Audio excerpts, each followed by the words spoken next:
RCR presenta Integrando Perú. Análisis, entrevistas y propuestas para contribuir al desarrollo del país. Bienvenidos. Saludos amigos. Hoy vamos a seguir hablando y comentando la crisis internacional y cómo es que aparentemente al día de hoy se ha resuelto. Es decir, estamos frente a un hecho inaudito. ¿Cómo pudo hablarse de una guerra de 12 días? Pero también es cierto que en un importante medio de los Estados Unidos ha salido publicado que una agencia de inteligencia importante de los Estados Unidos ha reportado que no ha habido un daño mayor a las instalaciones nucleares de Irán, que calculan que en pocos meses pueden reponerse estos daños. Si eso es así, evidentemente estaríamos hablando de un fracaso. ¿Qué dice José González? Bienvenido. Gracias, Pedro. Tanto como fracaso, no necesariamente, digamos, porque hay una tregua, porque lo que hay es una tregua, no hay paz. Y la palabra que has usado es la correcta, se ha resuelto, pero no se ha solucionado. Las tensiones continúan. El régimen islámico ha dicho que va a retomar su proyecto nuclear y Israel acaba de contestar en las últimas horas que si lo hacen, la guerra continúa. Pero una pregunta, Israel ni siquiera ha suscrito este programa de Naciones Unidas que hace que los países asuman una política de transparencia y reporten su armamento nuclear. Correcto, o sea, no es oficial ni formal el hecho de que Israel tenga 1, 2, 3, no sabemos cuántas bombas, pero todo el mundo lo asume, lo sabe y lo da por descontado. Ahora, por aquello de que las instituciones, es como si Trump, la administración Trump bombardea a Irán, entramos en un proceso de guerra o no, se declara o no. El presidente, para tomar una acción militar de esa dimensión, tiene que declarar que Irán es un clear and present danger, un peligro claro y inminente, y que sea una maniobra defensiva. De lo contrario, es una maniobra preventiva.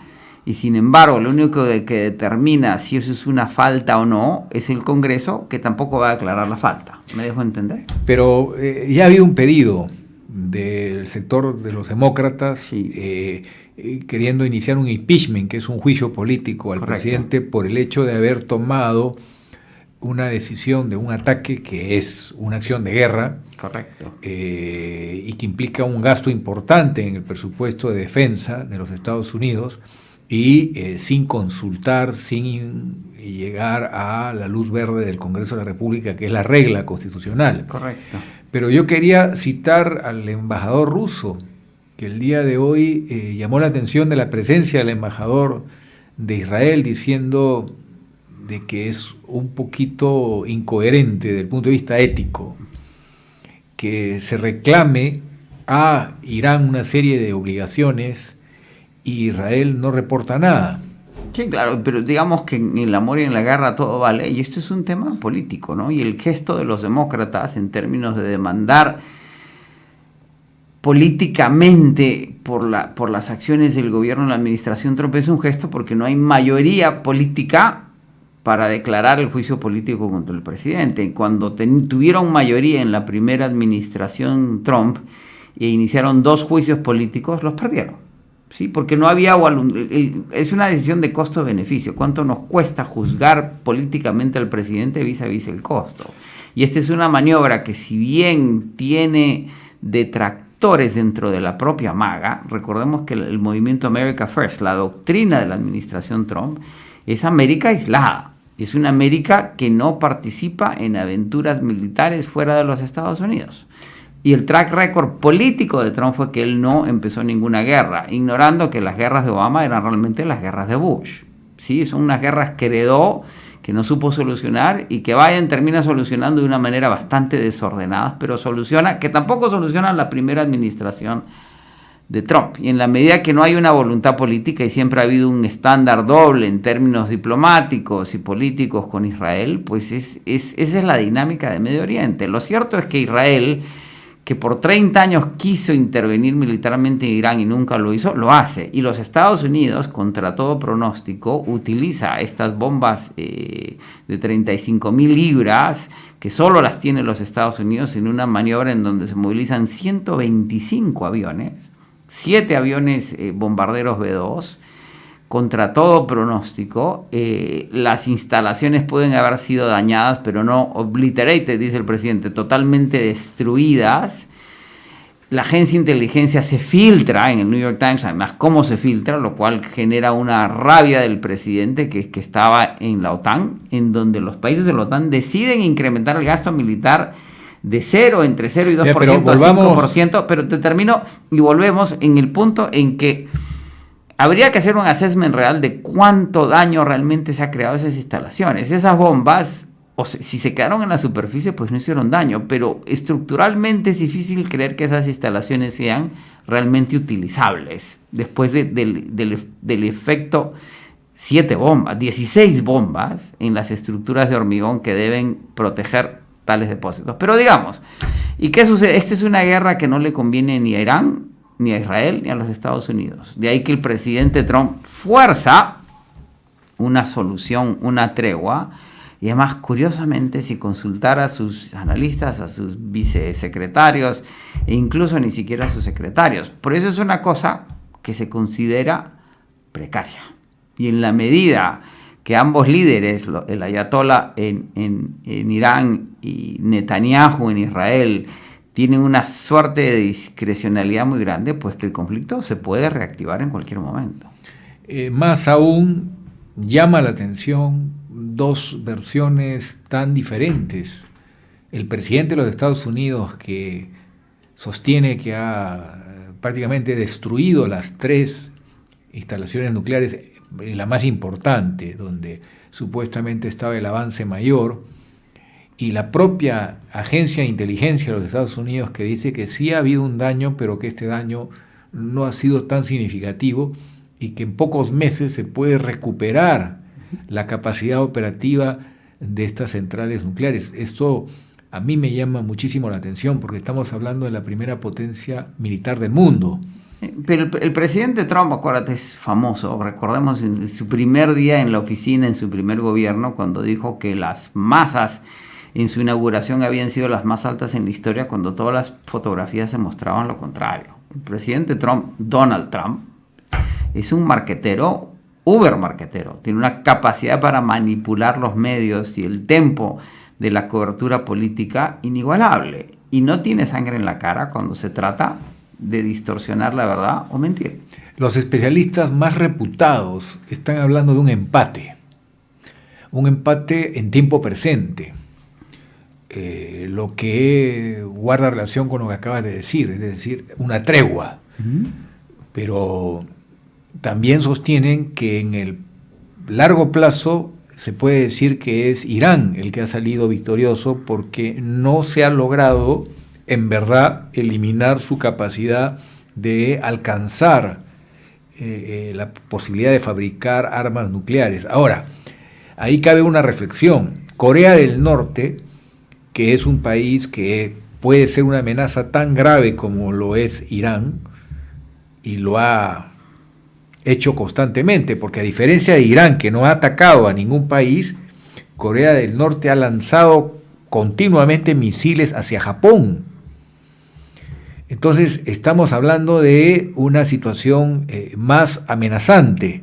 No era el verbo, el dicho del discurso político de la autoridad iraní, sino el propio líder máximo de Corea del Norte ha tomado la decisión, ya ha enviado un conjunto de misiles para evidentemente mostrar una agresividad, y el mundo no hace nada frente a ese problema porque ya se tiene la evidencia de que hay una capacidad de ataque con bombas nucleares que harían, y encima está China detrás de Corea del Norte, porque es su aliado histórico, sería un problema mayor.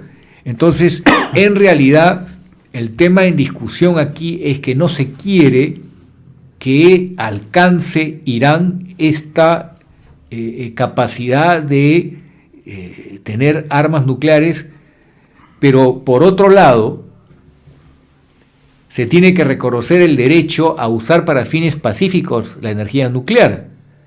Pero cuando se ha atentado contra estas tres plantas no les ha interesado si es el uso pacífico o el uso militar. Hay un tema sustancial, ¿verdad? Corea del Norte, los acuerdos posteriores a la guerra de Corea en el paralelo 32, si no me equivoco el número, se respetaron hasta la fecha, y Corea del Norte es un estado aislado y aislacionista, que lo que tiene capacidad nuclear aparentemente, ¿sí?, y misilística para protegerse de potenciales ataques.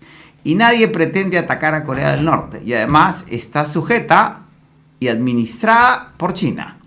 Y el régimen coreano, que puede ser absolutamente autoritario y más allá sobre sus propios ciudadanos, no tiene una actitud hostil de cara a sus vecinos. Ahí sí discrepamos, porque Corea del Norte ha tenido una actitud temeraria. El recuento de los misiles que ha lanzado directamente. Pero esos misiles son una advertencia para que no se metan con Corea, mientras que en el caso de Irán exporta su revolución, fundamentaliza. Y la financia, es decir, es clarísimo que ha financiado a Hamas, a los Houthis, a Hezbollah, que se alía con Siria y ha decretado... Aunque Hamas también ha recibido financiamiento del gobierno israelí de Israel para crear una división frente a la OLP, en lo que hoy día se reconoce como un error garrafal. Los asesinos del pueblo de Israel, que el 7 de octubre, que fue una matanza criminal y despreciable, abominable, estamos frente a una información que llama la atención. ¿Ese grupo de asesinos ha sido financiado por el propio gobierno de Israel? No, eso es un tema de las consecuencias no deseadas. El enemigo sustancial de Israel primero es la Organización de Liberación Palestina y después de los acuerdos de Oslo. Estamos hablando de la organización de lo original, Viernes Negro. Arafat, sí, claro, que firmó con Rabin, el líder de Israel, la paz frente a Clinton. Después de los acuerdos de Oslo se generan nuevas políticas, pero la autoridad palestina, extremadamente corrupta, extremadamente anárquica, no llega a los acuerdos por problemas de parte y parte, ¿sí? Rabin es asesinado por un radical judío, es decir, esto es dramático. Sharon, que finalmente llega a la conclusión, tiene un ACV, deja de gobernar, las coaliciones políticas se fragmentan y Bibi llega al poder en una maniobra política. Bibi es el apodo de Netanyahu. De Netanyahu, ¿sí? Pero ¿a qué vamos? ¿Qué sucede? Irán ha declarado que busca la extinción del Estado israelí. Y el Estado israelí ha vivido desde su fundación en una defensa continua, estructural, existencial de cara a sus vecinos. Desde la guerra a la fecha. Pero te termino la lógica. ¿Cuál es la diferencia entre Corea e Irán? Irán evidentemente quiere desarrollar una plataforma nuclear, no solo por un tema de defensa, sino probablemente de hostilidad. Y el problema es que el régimen ha sido absolutamente radical por causas históricas que tomarían un seminario, ¿sí? Irán se occidentaliza, ¿sí?, desde el año 29 hasta el año 79, y la revolución islámica es una consecuencia de esa modernización. Con el Shah de Irán, que llevó a un régimen de corrupción. Correcto, pero y de marginación de la las mayorías. La Guardia Republicana iraní no es mejor, como el ejército cubano o el ejército bolivariano de Venezuela. Digamos que eso es, de nuevo, en todas partes se cuece nada, ¿sí? Pero ¿qué sucede? Cuando ellos financian a Hamas, a Hezbollah, a los Houthis, a los sirios, tienen una alianza implícita con Rusia por los puertos rusos en Siria, con China porque le venden el petróleo iraní bajo las sanciones y las viejas rencillas desde que se tomara la embajada norteamericana en Teherán, y desde ese momento las dinámicas son otras. Ahora, el problema de Irán hoy es que se ha quedado sola, se aisló completamente. Pero eso yo no creo que sea exacto, porque si no hubiera existido una reunión hace pocas horas entre el señor Putin, líder ruso, porque Putin siempre va a mover sus cartas, con el canciller iraní, donde los trascendidos muestran que le recordó Putin al canciller iraní que hubo una oferta de Rusia de fortalecer la capacidad de defensa de Irán. Sí, claro, y después de eso hay una llamada entre Putin y Trump en donde se filtra que le dice Putin a Trump: ¿en qué te puedo ayudar? Y no hay que olvidar las afinidades entre Putin y Trump. Y Irán, que era un alfil de Rusia y de China, ya no es un alfil. Lo que quiero subrayar es que en esta tregua estamos hablando de Qatar, un país árabe que especializado en diplomacia. Que ha servido de puente, pero hay más de un indicio que muestra que China y Rusia han ayudado. Sí, claro, porque el 95% del petróleo que produce Irán, 3.300.000 barriles diarios, que no es sustancial, pero es importante, es el 3% de la producción global, lo que producía Venezuela antes del colapso, ¿sí? Sí, este estrecho puede llegar a casi un tercio de la producción mundial. Entre 20 y 30% dependiendo del momento. Pero no solo petróleo, gas natural. Sí, pero lo que voy cuando Putin invade Ucrania, el precio del petróleo se va a $120 el barril de Brent, que es el marcador global. Cuando Israel ataca a Irán, el petróleo sube $10. Cuando Estados Unidos bombardea Irán, sube $20 más, llega a 80 y hoy día está de vuelta a $10 abajo. Es decir, los mercados que son filisteos y cobardes, el dinero es cobarde, pero es muy pragmático. Son un punto de data que te dice cuál es el riesgo realmente presente en este conflicto. Ahora, lo paradójico es que el Twitter del presidente Trump anunciando el final de las hostilidades se hizo antes de que haya hostilidades, o sea... Pero eso es muy trumpiano. Hubo ataques de ambos lados y eso mereció una lisura que el propio presidente Trump... pero de nuevo, eso es muy trumpiano porque... Pero el tema de fondo, la reflexión es que estamos hablando de una paz precaria. Correcto, una tregua. No es paz, es una tregua, es a truce en inglés. Ahora, pero ¿qué pasa con Irán, Pedro?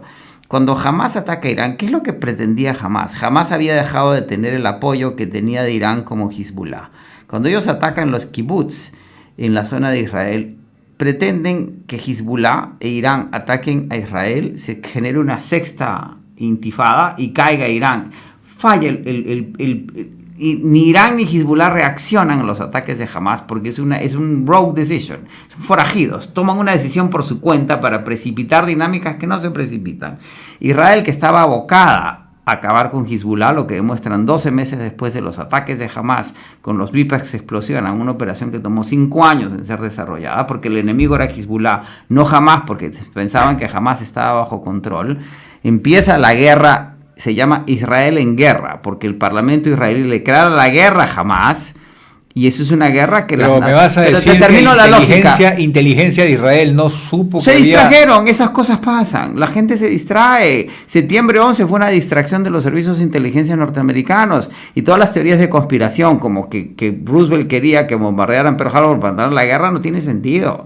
Acaban de sacar todos los documentos del asesinato de Kennedy, no hay nada que demuestre que hubo una conspiración, Nada, no existe, no hay. ¿Qué hacemos? Así es la vida. No, pero no fue un asesinato casual. Pero son teorías del caos. Fue un asesinato. Lo más probable... A uno de los presidentes más importantes de los Estados Unidos. Lo más probable es que Harvey Oslo tuvo suerte de además ser un buen tirador. Digamos, no hay prueba alguna que demuestre lo contrario. Lo que pasa es que recuerdan una virtud de John F. Kennedy. John F. Kennedy también quiso transparencia y no estuvo de acuerdo con el desarrollo nuclear sin duda, por parte de Israel. Pero eso no tiene que ver con una conspiración en donde la CIA mandó matar a quien... No hay pruebas, por lo tanto es especulación pura. Sí, claro, pero volviendo al tema... Pero volviendo, ¿qué sucede? Te termino la lógica. Israel demuele a Hamas para cualquier efecto práctico, con el costo de vidas y la demolición de Gaza. Ok, acaba con Hezbollah.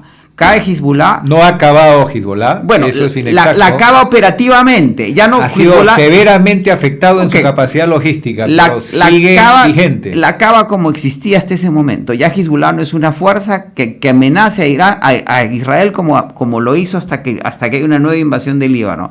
Cae Hezbollah, las dinámicas en Siria se regeneran. Cae el régimen de Al-Assad en Siria, los 2 puertos rusos en Siria ya no son funcionales para Rusia. El presidente Trump le levanta las sanciones al nuevo gobierno sirio, ya la alianza con Rusia... Que fue un exterrorista el que lo lidera. Pero, ¿qué sucede? Ya Rusia no apoya a Irán porque Irán es un rogue state. Irán es su propio jugador. Los chinos tienen una relación comercial con Irán, pero no estratégica ni militar. La habilidad de Israel es haber partido al mundo árabe. Y se aisló Irán. En este momento los países sunitas de mejor condición económica están en buena relación. Y los iraníes son persas, no son árabes. Con Israel. Porque además Irán es conocido, Arabia Saudita no tiene buenas relaciones con Irán. Pero hay un vínculo entre persas o iraníes y los árabes chiitas, que es la religión. Y esos vínculos son dinámicos, no son estáticos, y acaban de cambiar.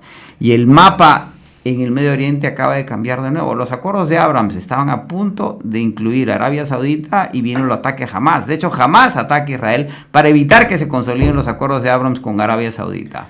Y que el bloque árabe de Medio Oriente, que está buscando relevancia en el siglo XXI, el plan de Arabia Saudita 2050, ¿sí?, eso se está reconstituyendo. Irán siempre fue una amenaza para eso. En la medida que Irán esté contenida, y hoy día está contenida porque ya no es lo que era hace meses, años, las dinámicas van a ser otras. Ahora, desde una perspectiva destructiva y tanática, pues el fin del mundo se acerca. Es una perspectiva constructiva, lo que dice Friedman, el comentarista en el New York Times especializado en el Medio Oriente. Dice que más bien se puede abrir el espacio para una nueva política. Y te llamo la atención en un tema que no tiene nada que ver con Irán. ¿Cuál es la noticia más importante en la prensa de los Estados Unidos hoy? No es la tregua en Irán. Es los resultados de la elección primaria en la ciudad de Nueva York, que fueron ayer en la noche. Sorpresivamente, un concejal de la ciudad de Nueva York que se llama Suhran Mamdani, musulmán, demócrata socialista, sacó 43% en la primaria, se va a enfrentar con el actual alcalde que va como independiente, venció a Andrew Cuomo. ¿Bajo qué plataforma? Reducción en los alquileres de la ciudad, transporte gratis en los buses e incremento en los taxes corporativos, en los impuestos corporativos en la ciudad. ¿Podría suceder que el próximo alcalde de la ciudad de Nueva York sea un musulmán? Como ya ha ocurrido en el caso de la ciudad de Londres, y el primer ministro, pero lo que sucede, el primer ministro inglés ha sido una persona de ascendencia en india. los Estados Unidos de Donald Trump, en la ciudad que tiene la mayor población judía fuera de Israel, que es la ciudad de Nueva York. Las cosas del mundo globalizado. No solo eso, sino que ahí es la pregunta de fondo, ¿es Donald Trump es el principio de un ciclo nuevo o el fin del viejo ciclo? Y el futuro se parece más al nuevo alcalde de Nueva York que a Donald Trump.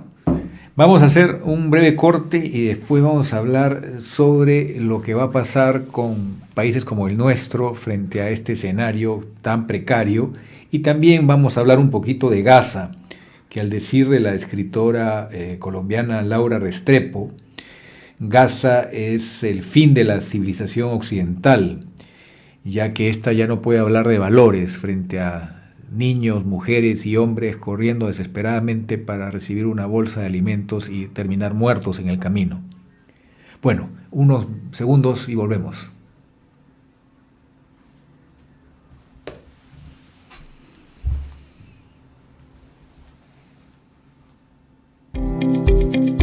Continuamos con Integrando Perú.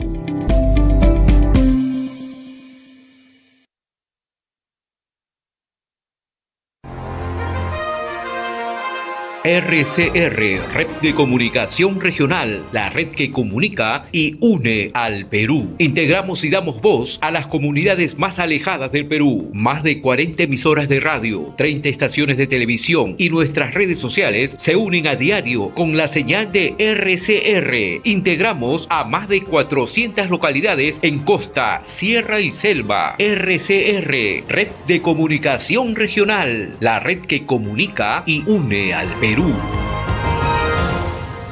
En momentos críticos para nuestro país, problemas serios de seguridad, fuga de talentos, políticos en los que no creemos porque nos mienten y nos mienten, es necesario un momento de reflexión. Es necesario que no solamente lo emocional defina un voto en el que se juega nuestro país y nuestro destino. Es importante estar informados. Por eso aquí está Integrando Perú. Somos el país de todas las sangres. Eso nos puede hacer exitosos y muy especiales en el mundo.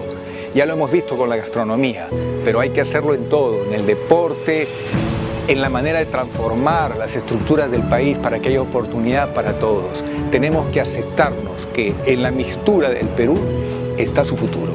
Los esperamos todos los miércoles a las 8 de la noche y si no pudieron por X razones, en cualquier momento pueden entrar a internet y ver el programa y ser parte de Integrando Perú.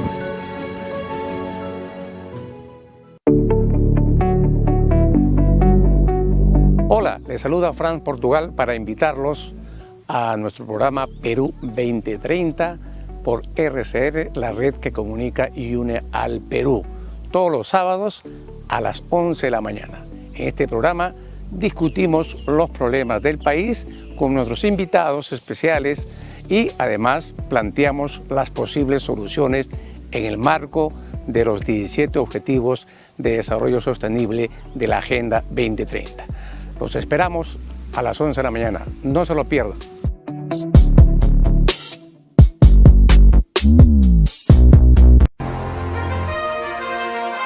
RCR, Red de Comunicación Regional, la red que comunica y une al Perú. Integramos y damos voz a las comunidades más alejadas del Perú. Más de 40 emisoras de radio, 30 estaciones de televisión y nuestras redes sociales se unen a diario con la señal de RCR. Integramos a más de 400 localidades en costa, sierra y selva. RCR, Red de Comunicación Regional, la red que comunica y une al Perú.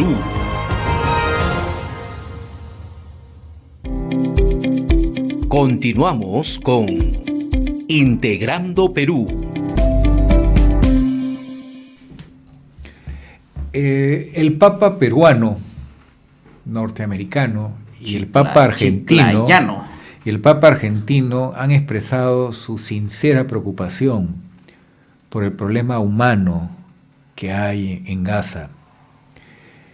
Yo no le veo verdaderamente comprensión. ¿Qué sentido tiene que jamás este movimiento extremista, fanático, que hizo la barbaridad de los crímenes del 7 de octubre cruzando la frontera de Israel? ¿Qué sentido tiene mantener todavía un grupo de rehenes? Es cómplice del dolor y de un genocidio. José Luis Reinick escribió un libro que se llama Incendiar la Pradera. José Luis Reinick es historiador peruano que trabajó en la Comisión de la Verdad y lo escribe después de visitar las prisiones en donde están ex miembros de Sendero en Puno particularmente, y trata de entender, todo su trabajo es sobre la mentalidad radical. Él trata de entender el radicalismo en el Perú. Su especialidad es Puno, es su área de trabajo histórico, y tiene un libro maravilloso que se llama Imaginar la Nación, sobre quiénes somos los peruanos. Y en Incendiar la Pradera uno empieza a entender la mentalidad radical. ¿Qué proponían los montoneros montoneros en Argentina, ¿verdad? ¿Qué proponían los montoneros? El MIR chileno durante el gobierno de Allende, que había que atizar, incrementar, agudizar las contradicciones. Los Tupac Amaru en Uruguay. Los montoneros en Argentina, agudizar las contradicciones para que cuando el ejército reprimiera el pueblo se generara una revolución social, ¿sí? Ese es un pensamiento muy radical. Salvo el poder, todo es ilusión, y el poder viene de la punta de un fusil. Esa es la mentalidad de los fanáticos. Pero ¿cómo justificar que en pleno siglo XXI haya 65.000 personas que mueran, de los cuales 18.000 son niños? Sí, claro, pero ¿qué sucede? Ese es el problema con el pensamiento radical. Es obvio que lo que jamás quiere es generar una represión israelí, de tal manera que genere una reacción de Hezbollah, de Irán y una sexta intifada. Pero que fácilmente entra al juego Netanyahu. No es entrar al juego, es tomar medidas tan radicales. No y puede tan haber brutales. inteligencia que es la forma moderna. Es una decisión para saber identificar a los responsables y actuar sin necesidad de sacrificar a tanta gente inocente. Es una decisión política, además de alguien como Netanyahu, que es un tipo que no tiene escrúpulo alguno. El ayatollah no es mejor. Trump es mejor porque ha crecido en un Estado de Derecho, y eso lo hemos discutido antes. Trump empuja hasta la crisis constitucional y nunca la cruza, porque es una criatura... Perdón, las armas que matan esta población civil son armas americanas en un gran porcentaje. Sin duda, pero ese es otro problema, y las armas que tiene Hamás son chinas o rusas, ¿sí? Es decir, digamos... Volvemos, eso es una discusión interminable. Pero Hamás no es un ejército regular, Hamás es un movimiento terrorista escondido en la población. Sí, pero que agrede a Israel en función de agudizar las contradicciones para lograr objetivos políticos. El terrorismo es, yo quiero que el comportamiento de A, que es el Estado, cambie. Yo soy B, ataco a C para que la presión y el terror de C, lo vivimos con Sendero Luminoso en el Perú, afecte las dinámicas de A. Por lo general, esos movimientos radicales no tienen éxito, salvo en cosas muy puntuales y en lugares muy singulares. Pero el inventario de daños es gigantesco. Sí, claro, pero el problema de fondo, hay 5 millones de palestinos en Gaza. En Gaza hay 2 millones, hay que reducir los muertos, las víctimas. Y en Cisjordania hay 3 millones. Y hay 6 millones de judíos en el Estado de Israel. Es decir, no hay forma que Israel acabe con 5 millones de palestinos. Y no hay forma que jamás, ni ningún movimiento, ni Irán, ni nadie, acabe con 6 millones de judíos. Pero y acabe así con como el Estado se de critica, Israel. así como se critica el discurso de llamar a la destrucción de Israel, que es un discurso inaceptable de parte del líder iraní, de la misma forma hay un ministro en el gabinete de Israel que habla de barrer a todos los palestinos. Sin duda, ese discurso... Y el gaucho Cisneros decía que si había que matar a, ¿cuántos? 60 para encontrar a 6 terroristas, pues eso estaba justificado. O sea, no tenemos que mirar más allá de casa. Occidente entonces tiene razón Laura Restrepo cuando dice que se ha quedado Occidente sin valores. Bueno, ha perdido el rumbo. Cuando los nazis eliminaron a 6 millones de judíos, ¿qué hizo Occidente? Había barcos de judíos que eran devueltos a Alemania de distintos puertos porque nadie los quería recibir. ¿Y qué hizo Occidente con la migración irlandesa en los Estados Unidos en el siglo XIX? Yo me resisto a aceptar la filosofía del hombre es el lobo del hombre. No, pero por supuesto que no, pero por otro lado también eso te da una perspectiva de que la historia contemporánea es distinta que la anterior porque el esfuerzo civilizador sí ha avanzado. Y el hecho que hay una indignación por 55.000 palestinos muertos en este conflicto demuestra una gran madurez y un avance civilizatorio humano comparado a los 6 millones de judíos durante la Segunda Guerra Mundial. ¿Cuánto tiempo le tomaría a Israel en lugar de esto que la Corte de Justicia Internacional llama genocidio?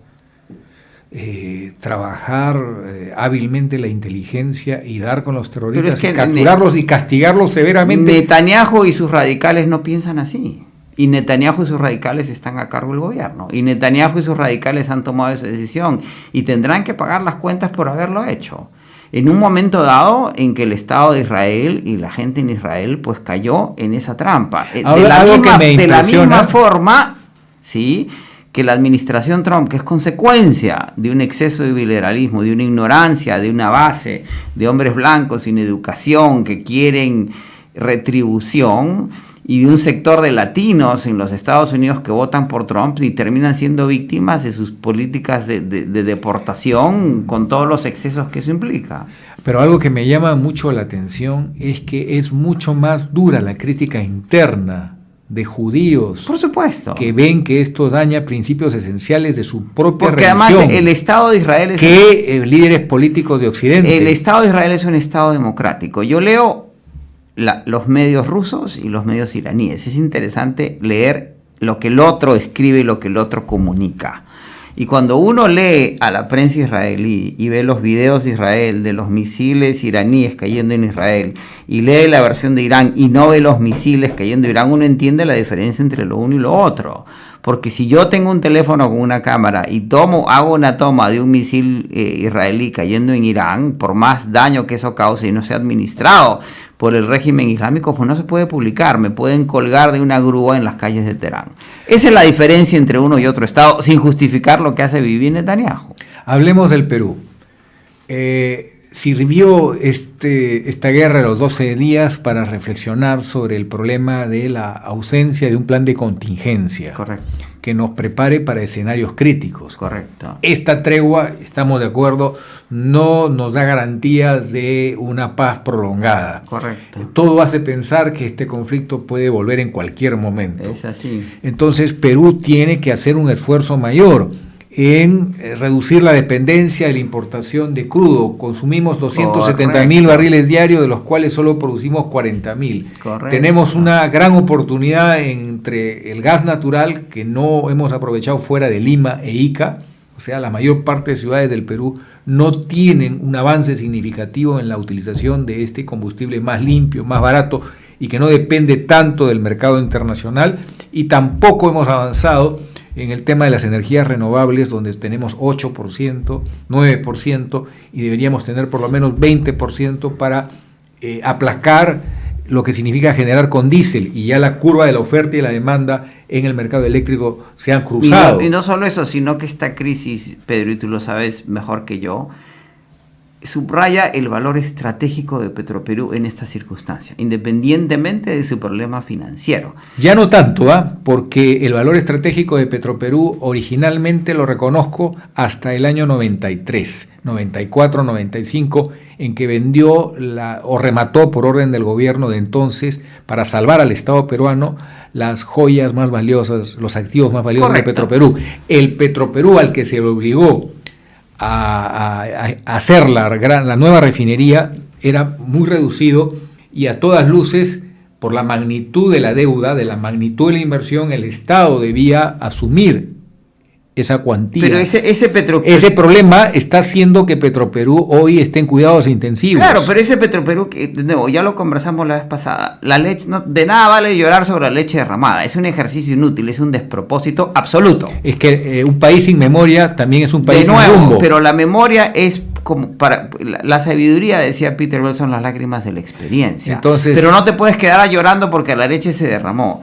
Necesitamos solucionar el problema de Petroperú, pero con compromisos y candados que eviten que se vuelva lo mismo. Porque la enfermedad de Petroperú es el mal manejo de los políticos. Sin duda, pero el valor estratégico del activo, tienes que poner en valor el activo existente, que es propiedad del Estado, y no rematarlo, ni cerrarlo, ni quebrarlo. Ya dijo Stark que quebrarla es un despropósito, porque más no se puede. Esa nueva refinería necesita un peritaje forense para resolver el problema de la unidad más valiosa, para que produzca 100% de su capacidad. Volvemos a la discusión, Pedro. Ese es el tema. Es un activo que salga de cuidados intensivos. No darle una viabilidad a través de una reperfilación con un aval del Estado es más caro que hacerlo, ¿sí? ¿En qué sentido? Porque esa refinería que tiene valor, esa red de distribución que tiene valor, ese oleoducto que tiene valor, con un plan, como dicen las 3 calificadoras de riesgo, estructural, que atienda la situación financiera de la compañía para privatizarla, venderla, escindirla posteriormente, es indispensable. Y es una Pero no puede política. Haber una reperfilación si que no está acompañada de un compromiso, en este caso vinculante. Es un paquete completo. Con la reestructuración y con la habilitación. Volvemos, Pedro, de la capacidad operativa al 100%. Volvemos al huevo a la gallina. Si no solucionas el problema financiero ya en los próximos 90 días, pues no hay posibilidad de hacer nada. Okay, ¿cuál es el costo de no hacer nada? ¿Tú reforzarías, pregunto, ¿tú reforzarías el directorio de Petroperú con personal con más experiencia o lo dejarías igual? No es una decisión que me corresponda a mí. No, yo sé que tú no, pero tu opinión es importante. No es una decisión que me corresponda a mí, ni voy a entrar en ese espacio. Lo que estoy diciendo es que el activo tiene valor estratégico en una situación tan crítica como esta. Quizás al presidente de Petroperú donde le debería acompañar un directorio con mayor experiencia en el tema. Donde el valor del petróleo subió 20%, bajó 10%, puede volver a subir, y donde el sol se fortalece por las dinámicas de las políticas de la administración Trump. Eso se llama un double whammy en inglés. No solo te sube el costo del petróleo, sino que en términos de dólares es más caro. Y esa refinería y esa red de distribución, de nuevo, que son valiosas, tienen que ser puestas en valor. El discurso y la narrativa que finalmente está cambiando, de que hay que cerrarla, hay que quebrarla y no sirve para nada, pues eso es un despropósito. Eso es un despropósito, pero no te puedes quedar también en la simple fórmula de decir, vamos a reperfilar la deuda, de Petroperú para darle el oxígeno necesario para que salga adelante, si es que no tienes la certeza de que hay los cuadros gerenciales que aseguren que Petroperú está manejada adecuadamente. Y no es justo para el ciudadano de a pie que se priorice de nuevo Petroperú cuando se posterga la atención de calidad de infraestructura de salud, de calidad de escuelas públicas, de problema de seguridad. Ese es otro argumento que es un despropósito, porque siempre se dice que lo que se invierte en Petroperú no se invierte en escuelas, cuando tampoco se invierte en escuelas. ¿Ok? Se pueden hacer las dos cosas y se hacen bien. Y no podemos seguir teniendo una discusión sobre políticas fiscales que lo que hacen es incrementar el tesoro cuando hay unas condiciones de precariedad permanentes en el país. Y la madre de ese problema no es Petroperú. Acabo de participar en una interesante reunión de evaluación de políticas públicas y salió a luz, por ejemplo, un tema que en el Perú no estamos monitoreando con el rigor que se merece la presencia de metales pesados en el agua potable. Entonces Lima tiene una empresa con capacidad financiera, pero la mayor parte de las ciudades del interior, y por eso el cáncer, la muerte por cáncer estomacal está afectando y está haciendo sufrir a la gente del Perú. Pero ¿a dónde voy? Se necesitan recursos para defender la calidad de vida de los peruanos. Y los tenemos. Petroperú debe de salir adelante, pero por favor, condicionemos la ayuda económica a que se haga un riguroso cumplimiento de la hoja de ruta trazada en el decreto de urgencia del año pasado. El problema es que políticamente no se puede seguir ignorando a Petroperú. Se tienen que tomar las decisiones del caso. Petroperú no va a resolver sus problemas sola. Me haces acordar una frase, camisea como sea, no. Y el problema es el Estado, que es el... Petroperú, ayudarla, sí, pero con condiciones, si no volvemos a lo mismo. ¿Qué garantías existen? Pero Pedro, el propietario del Estado es 60% el MEF, 40% el MINEM. Son decisiones que están muy claras en el accionista. Y el accionista tiene que decidir qué hacer con uno de los activos más valiosos que tiene las personas que detentan el poder hoy en pocos meses lo van a dejar. Es importante que se hable de un acuerdo nacional en materia de política energética, que se busque a la gente con mayor experiencia en el tema y que se haga un programa condicionado a resultados. Y es más importante acabar con una narrativa que se está gastando la plata de los peruanos. No es la plata de los peruanos, es el erario de la República.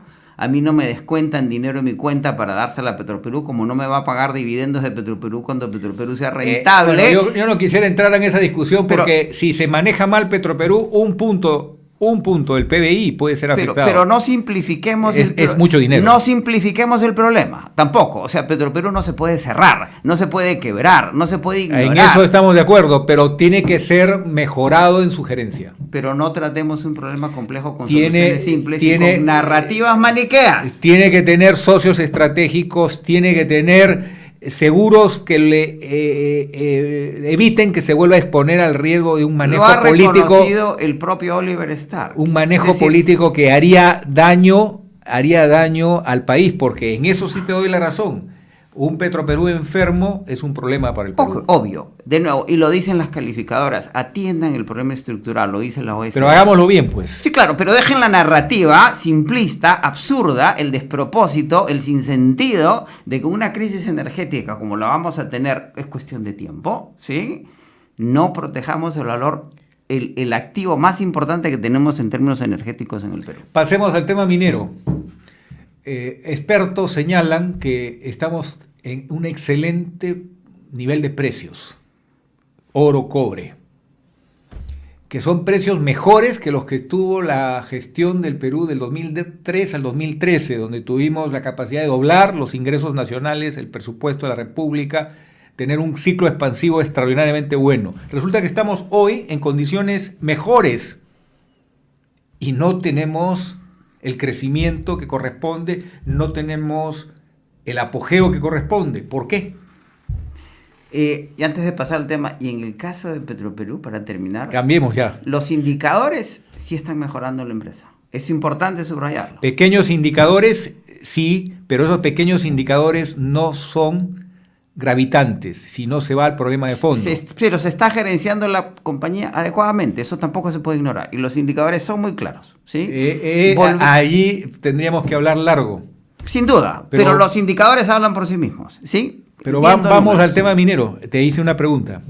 Antes de que se nos vaya el programa, porque es importante. Hay un tema que el superciclo de las materias primas, cuando China llegó a crecer 12% al año. China creció 9% al año por 50 años. El superciclo de las materias primas favoreció a todo el mundo. Chávez vio el precio del petróleo subir de $34 el barril a $140 el barril. Las cotizaciones del cobre subieron. Se crearon nuevos ciclos de producción en el cobre. La producción del cobre en el Perú creció sustancialmente. De aquí en adelante, incrementar esa producción va a tomar mucho más capital, mucho más esfuerzo y, como ha dicho el ministro Montero adecuadamente, no basta que el Estado simplifique los trámites y los procedimientos, trabaje para la paz social, sino que las compañías mineras transnacionales que operan en el Perú y las nacionales cumplan con sus compromisos. Ahora, es evidente que tú estás en el 1% que apoya a la presidenta, pero más allá de ese hecho... ¿Me apoya en qué sentido? En el sentido de que ves con una gestión positiva del gobierno, pero yo creo, honestamente, que estar terceros en producción, cuando podríamos ser primeros, no es una nota probatoria. El sistema minero es mucho más... Los ciclos mineros son muy largos. Perú tiene reservas probadas de cobre que le permitirían ser primer productor en el mundo. No, en 12 años por lo menos. El ciclo minero esos es un 12 ciclo años de debieron 18 trabajarse, años. esos 12 años debieron trabajarse desde hace Se 12 vienen años. trabajando desde hace 2 años porque esas reservas están probadas. Es decir, la clave es que las decisiones no las tome el Estado peruano. El Perú ha Las ensayado toman las modelos estatistas que han perjudicado su ciclo de desarrollo y crecimiento. Eso está probado en los estudios. Sí, pero por otro lado, el ciclo del cobre es un ciclo largo. Y esos proyectos ya están en proceso. Los conflictos sociales. ¿Quién le hizo daño al cobre? El perro hortelano de García. El gobierno de Humala. Es una secuencia en el tiempo que no puedes decir quién es el culpable. No hay culpables, hay responsables de cada parte en el ciclo. Y el ciclo minero es un ciclo muy largo. Lo que sí es cierto es que si se desarrollaron solo 15 proyectos en el cobre, que ya están en distintos procesos de aprobación, camino, ejecución, podemos duplicar la producción de cobre en 12 años. Y en los próximos 2 años, en virtud del déficit global de cobre por los procesos de electromovilidad, transición energética y digitalización de la economía, por el imperio, la inclusión de la inteligencia artificial, y no importa cómo se genera energía, todas requieren cobre. La mitad de la demanda del cobre es lo que se llama tradicional, construcción y electrodomésticos, la otra mitad son estos nuevos procesos. Podrían generar que en virtud de los precios y la demanda, el Perú tenga en retornos por cobre en los próximos 12 años más del 200% que los 4. Son grandes las oportunidades, pero falla la gestión, falla el planeamiento, y no falla la capacidad de articular acuerdos con la población local. Sí, claro, pero tampoco... Hay una serie de elementos que nos llevan a dispararnos a los pies. Tampoco estaban dados, Pedro, los economics. ¿Qué dicen los productores de cobre transnacionales en el Perú? A 3.30 la libra, pues había proyectos que no iban. Sí, claro. A 5.20, por supuesto que van. A 6.20 tienen que ir. A 8.20 van. Y eso son dinámicas recientes. Cajamarca, un departamento importante del Perú, que tiene 4 grandes proyectos mineros, no los puede desarrollar. Tuviste la pandemia en el medio. Tenemos lo mismo potencial en el sur. El Perú necesita un pacto social, pero sincero, que genere oportunidades para todos, acabar con el centralismo de darle beneficios solo a la gente que vive en Lima, como el gas natural, que es baratísimo en Lima, e ICA, pero el resto del Perú, desarrollos minúsculos. Pero eso son temas cruciales porque claro, la gente quiere participar de los beneficios y quiere que haya oportunidad para todos. Ese pacto social es esencial para la gobernabilidad, de la mano con un gobierno honesto y meritocrático. Pero eso se está gestando. ¿El gobierno meritocrático? No. El destino del Perú se gesta, y en el Perú, con la solvencia que tenemos, el Perú está pasando por su mejor momento en términos macroeconómicos. Pero no hay la capacidad de poner en valor ese excelente escenario. Pero es un proceso que va a tomar décadas, no va a tomar años. Pero hay que comenzar con medidas concretas, como por ejemplo, meritocracia en la gestión pública. Los mejores profesionales tienen que estar en los puestos críticos.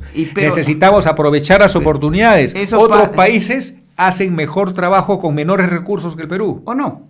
Mira lo que está pasando en Colombia, Ecuador, Bolivia, Venezuela, Chile, Uruguay siempre han sido una excepción, Argentina. Mira el crecimiento de India. Sorprende al mundo entero. No somos indios. Mira mira la importancia que tiene para el Perú no dejar pasar estos ciclos expansivos. Sin duda, pero la producción en el cobre ha venido creciendo sistemáticamente en el país. Tampoco se puede decir que seguimos produciendo las 300.000 toneladas de los 80s. El año pasado cerramos con no llegamos a los 2.8, pero fue 2% por debajo del año anterior. Es decir, marginal, se mantuvo. La pandemia tuvo un efecto dramático en la producción minera en el Perú y en el resto del mundo. Además, ¿sí? Tampoco merecemos un destino a ser eternos proveedores de materias primas. Va a llegar un momento que son sustituidas las materias primas. Entonces hay que apostar por el recurso humano para que exportar por supuesto, el talento de nuestra gente, como lo hace Singapur. Pero por eso hay que cambiar la vocación en función del tesoro. En el Perú se elimina el Instituto Nacional de Planificación en el 93, en el capítulo económico de la Constitución, en donde el Estado es subordinado a los intereses privados, cosa que no sucede en ninguna economía del mundo. ¿Sí? Hay que volver a planificar la inversión en el desarrollo, que no es gasto público. Lo hace Noruega, lo hace Arabia Saudita, ¿sí? ¿Para qué tenemos solvencia? ¿Para qué tenemos hacienda, tesoro? Si uno es invertirle en el capital más importante de la República, que es que son sus ciudadanos. 12.000 millones de dólares anuales se lleva la minería ilegal. ¿Y qué le queda a los peruanos? Beneficio en educación, beneficio en infraestructura, beneficio en calidad de vida. Necesitamos hacer que el país no tenga un campo abierto para los piratas. Necesitamos un país que gobierne para la gente. El progreso es tumultuoso, no es lineal. Nunca ha sido. Y el progreso siempre viene acompañado de conductas criminales. Por supuesto, pero ya decía un viejo profesor a quien rindo homenaje, decía: reduzcamos a la mitad la corrupción para alcanzar un nivel competitivo internacional y poder enfrentar este monstruo grande que pisa fuerte, que no nos puede avasallar, se llama corrupción. No se resuelven los problemas complejos con soluciones simples. Hay dos cosas que no se pueden impedir en la vida: el sexo y la corrupción, porque tienen que ver con la reproducción y la acumulación. Impedir no, pero limitar y dosificar dependiendo. Administrar, educar en el tiempo. ¿Sabes que hay un principio en el derecho ambiental muy sabio que dice: la contaminación o el problema está en la dosis? Si tú te excedes de determinada dosis, ahí viene el problema. Pero de nuevo, no sé, Lincoln decía... La corrupción no la eliminas, pero la tienes que poder controlar, Lincoln decía, minimizar, evitar que ponga en jaque la gobernabilidad del país. Civilizar. Lincoln decía que la moral y la política no se llevan bien, pero que una república tiene que tener imperativos morales. No vas a solucionar la corrupción condenando a la corrupción. La corrupción requiere de soluciones pragmáticas, racionales, de incentivos, el tipo de decisiones que tomó los Estados Unidos en las primeras décadas del siglo pasado, cuando tenía una ola de corrupción y de delincuencia peor que la que tenemos en el Perú. Al Capone administraba la ciudad de Chicago. La policía estaba aliada con los intereses oligárquicos y la mafia con los intereses de los trabajadores que no tenía quien los defienda. ¿Cómo se resuelve eso? No con moral. La prohibición de la ley de prohibición, que era una ley moral, generó peores Al Capone consecuencias. Terminó preso por evasión de impuestos. Claro, no hay crimen perfecto. Pero hubo pragmatismo, ¿sí? Las leyes morales no funcionan. El Santo Tribunal de la Inquisición era un tribunal moral que terminó en peores perversiones que aquellas que pretendía controlar. Lo que requerimos es, el Estado tiene que ser pragmático, racional, tiene que incentivar la legalización de las conductas criminales. La represión per se sola no funciona. Pero los funcionarios públicos también tienen que estar capacitados y mostrar que tienen valores. Esos son ciclos que se crean. Ya hay que revertir la ley del servicio público de García, en donde se pretende que el Estado, que el funcionario público trabaje por centavos. Con la hiperinflación del año 89, 90, 91, 92, se liquidó la carrera pública en el Perú. Correcto. Y no ha vuelto a reconstruirse. Y con el perro del hortelano y la reducción, un policía gana 4 salarios básicos. ¿Y por qué no 8? ¿Por qué no 12? ¿Por qué no 16? ¿Cuál es el punto de equilibrio en el cual se reduce la corrupción por un incentivo?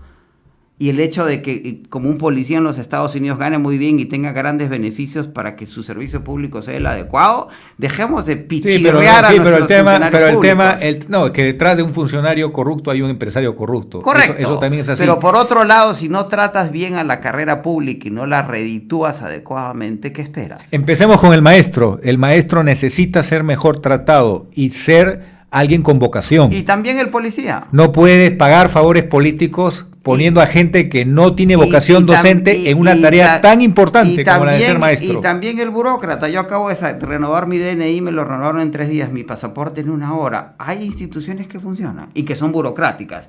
Y el sector privado no va a hacer DNIs ni va a hacer pasaportes. Ni va a dar, mi madre que estuvo enferma, el PADOMI funciona, es un servicio de primer mundo. Yo puedo dar fe que sí funciona. Ok, y yo también, me consta. Bueno, José González, muchísimas gracias. Ha sido un debate acalorado, pero alturado. Les agradecemos, amigos, y a José especialmente, que aporta su conocimiento a estas interesantes reflexiones. Hasta la próxima semana. Hemos presentado Integrando Perú. Retornamos en nuestra próxima edición con más entrevistas y el análisis para contribuir al desarrollo de nuestro país.